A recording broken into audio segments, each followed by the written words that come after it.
Dear students, अस्सलाम वालेकुम। आज हम नेक्स्ट टॉपिक पढ़ने जा रहे हैं चैप्टर नंबर 14 में और टॉपिक है मैग्नेटिक फ्लक्स। अच्छा, फ्लक्स का लफ्ज आप सेकेंड ईयर में एक और जगह पे भी यूज करके आए हैं, वो था इलेक्ट्रिक फ्लक्स चैप्टर नंबर 12 में, जिसके बाद आपने गॉसेस लॉ और उसकी फिर एप्लीकेशंस पढ़ी थी इलेक्ट्रोस्टैटिक्स वाले चैप्टर में।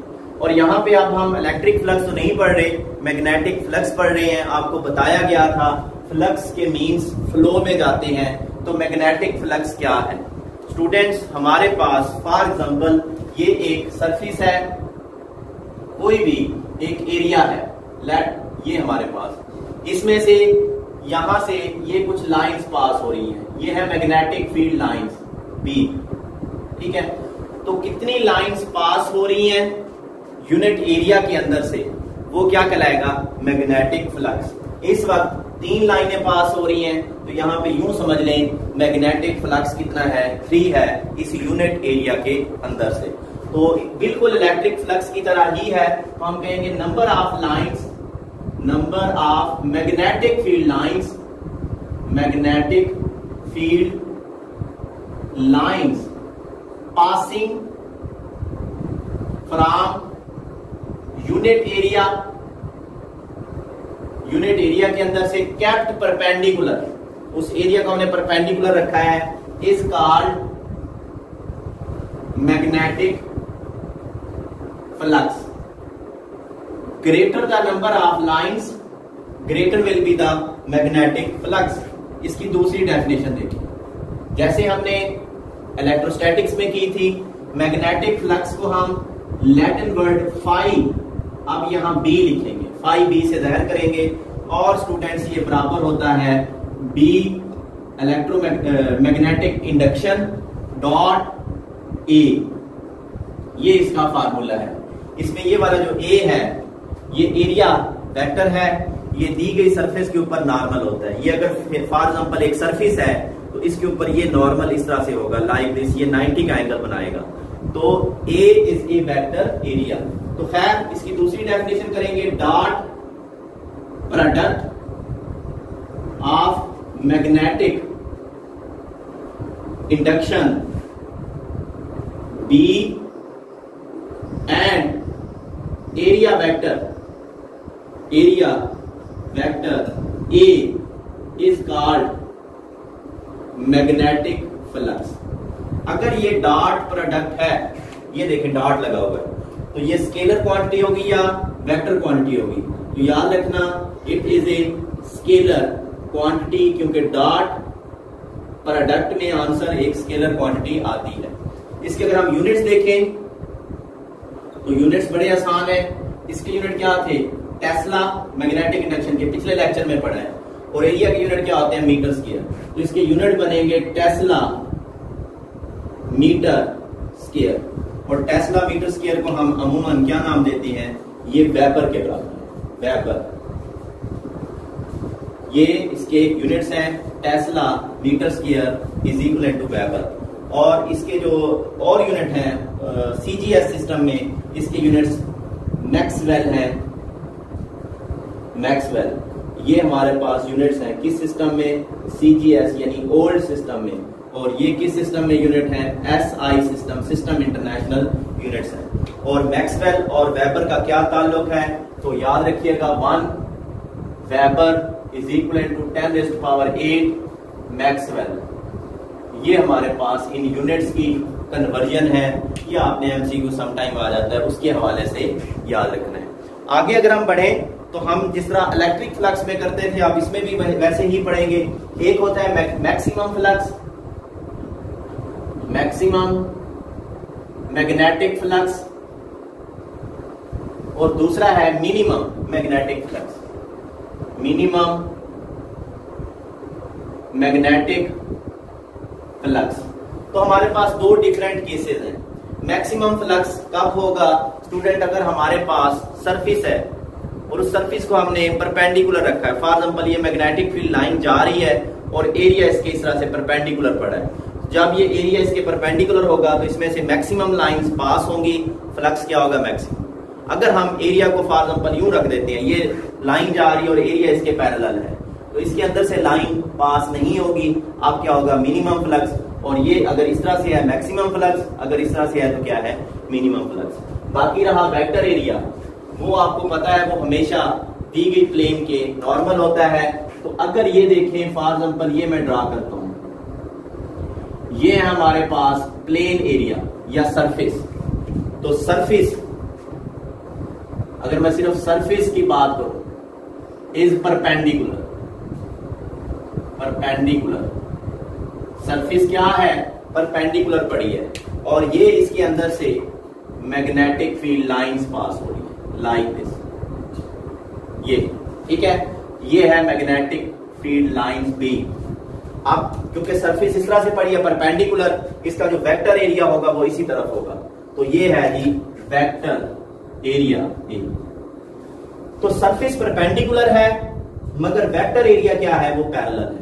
तो इस यहां पे देखेंगे vector area is parallel to magnetic field B. जब वो पैरेलल है, the flux will be maximum, the flux will be maximum. Flux जो है वो मैक्सिमम होगा। और इस सूरत में जो फ्लक्स होगा वो पता है किसके बराबर होगा, ये flux maximum is equal to B A cos theta. ये कॉस थीटा क्यों आया है, क्योंकि डॉट प्रोडक्ट में आप भी जानते हैं ए डॉट बी बराबर होता है ए बी कॉस थीटा, या ये हो जाएगा B A cos theta. Theta is the angle between area vector and magnetic induction B. और यहां पे देखें ए और बी दोनों एक ही तरफ है, तो थीटा कितना पुट करेंगे, 0। थीटा जब 0 पुट करते हैं तो हमारे पास flux max equals B A cos 0। Cos 0 1 के बराबर है, तो फ्लक्स मैक्स हमारे पास आ जाएगा बी ए के इक्वल। तो ये है जी स्टूडेंट्स हमारे पास मैग्नेटिक फ्लक्स या मैक्सिमम मैग्नेटिक फ्लक्स। आगे हमारे पास है दूसरा हिस्सा मिनिमम मैग्नेटिक फ्लक्स। अगर ये मैग्नेटिक फील्ड लाइन जा रही है, ये देखिए ये है जी मैग्नेटिक फील्ड लाइंस, और हमने क्या किया, हमने एरिया को, ये देखिए ये एरिया जो प्लेन है, मेरे हाथ की प्लेन है, यूं समझ लें ये प्लेन, मैंने इस लाइन के बिल्कुल पैरेलल रख दी। अब लाइनें और हाथ की हथेली प्लेन पैरेलल है, मगर जो वेक्टर एरिया होता है वो तो नॉर्मल होगा, वो इस तरह इस वक्त ऊपर की जानिब है। तो इट मींस दैट ये अगर सिर्फ प्लेन की बात करें, वेक्टर की बात नहीं कर रहे, तो plane is parallel, plane is parallel to magnetic field, वो मैग्नेटिक फील्ड के पैरेलल है, मगर जो वेक्टर एरिया होगा, ये देखिए ये है वेक्टर एरिया ए और ये है मैग्नेटिक फील्ड बी, ये दोनों क्या है, परपेंडिकुलर। अब जो फ्लक्स होगा वो मिनिमम होगा। क्यों मिनिमम, क्योंकि एक भी लाइन इसके अंदर से पास नहीं होगी। तो अब यहां पे देखिए when angle between vector area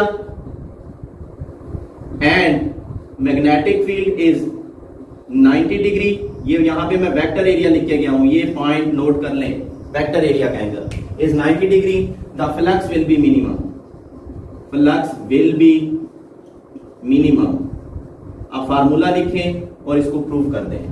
तो फार्मूले के मुताबिक हमारे पास स्टूडेंट फ्लक्स किसके बराबर होता है, बी ए कॉस, यहां पे 90 लगेगा, ठीक है, कॉस 90 0 होता है, तो फ्लक्स मिनिमम कितना होगा, 0 होगा। अब हमारे पास तीसरा और आखिरी केस है, फॉर एनी एंगल या कर्व सरफेस। अगर सरफेस प्लेन नहीं है, वो कर्व सरफेस है, फिर फ्लक्स कैसे होगा, या कर्व नहीं करते, फॉर सर्टेन एंगल, ये देखें ये सरफेस इस तरह से पड़ी है मेरे पास लाइक दिस, ठीक है।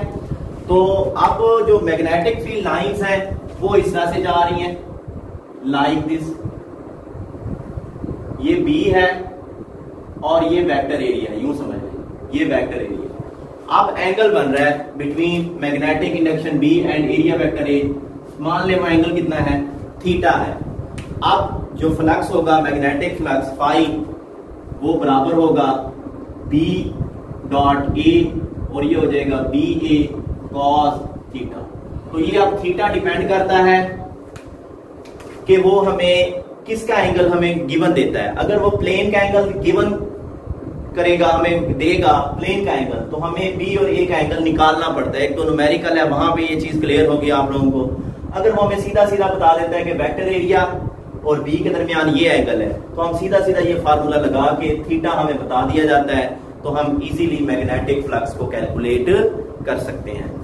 अब अगर इसमें हमें कर्व सरफेस है, तो कर्व सरफेस के लिए ये होता है कि हम उसके छोटे छोटे टुकड़े करेंगे। फॉर एग्जाम्पल एक पीस, ये हम यहाँ पे दूसरा पीस, ये तीसरा, ये चौथा, और हर फ्लैट पीस है इसका मैग्नेटिक फ्लक्स कैलकुलेट करेंगे और फिर तमाम टुकड़ों का फ्लक्स ऐड करके सिग्मा लगा के वो हमारा टोटल क्या होगा, मैग्नेटिक फ्लक्स होगा। ये भी आपने आपकी बुक में है, इसको एक दफा रीड करना है। आखिर में पढ़ेंगे मैग्नेटिक फ्लक्स डेंसिटी क्या है। मैग्नेटिक फ्लक्स डेंसिटी, तो स्टूडेंट मैग्नेटिक फ्लक्स डेंसिटी बहुत आसान डेफिनेशन है। ये देखिए जो अभी आपने पढ़ा है, magnetic flux per unit area is called magnetic flux density. तो magnetic flux per unit area is called magnetic flux density, यानी ये बनेगा मैग्नेटिक फ्लक्स होता है बी डॉट ए, ये पर unit area, you know well, imagine कर ले ए से एरिया कैंसल, तो बाकी क्या बचेगा, पी। इसका मतलब है वो जो मैग्नेटिक इंडक्शन थी, वो मैग्नेटिक इंडक्शन ही मैग्नेटिक फ्लक्स डेंसिटी है। तो इसके यूनिट क्या होंगे मैग्नेटिक फ्लक्स डेंसिटी के? इसके यूनिट वही होंगे जो हमने पिछले लेक्चर में इंडक्शन के पढ़े थे। तो इसके यूनिट होंगे टेस्ला या न्यूटन पर मीटर पर एम्पियर, ये इसके यूनिट्स हैं। तो ये फ्लक्स डेंसिटी की डेफिनेशन और इसके यूनिट्स वगैरह भी एक दफा मेमोराइज कर लेंगे आप लोग। तो ये आज का टॉपिक था, हमने मैग्नेटिक फ्लक्स को डिफाइन किया है, नंबर ऑफ लाइंस को कहते हैं, ये डॉट प्रोडक्ट है, ये स्केलर क्वांटिटी है, इसके यूनिट हमने देखा है। और वेबर अगर हम देखें एसआई बेस यूनिट में वेबर किसके बराबर होगा, न्यूटन मीटर पर एम्पियर, ये भी वेबर के बराबर होता है, न्यूटन मीटर पर एम्पियर। तो ये इसका एक ताल्लुक है। मैक्सिमम फ्लक्स देखेंगे, मिनिमम फ्लक्स देखेंगे, सर्टेन एंगल के लिए देखेंगे, कर्व सरफेस के लिए देखेंगे, और मैग्नेटिक फ्लक्स डेंसिटी क्या होती है। नेक्स्ट हम इंशाल्लाह एम्पियर सर्किट अल्लाह और फिर सोलेनॉइड वाले टॉपिक्स की तरफ बढ़ेंगे। अपना ख्याल रखिएगा। अल्लाह।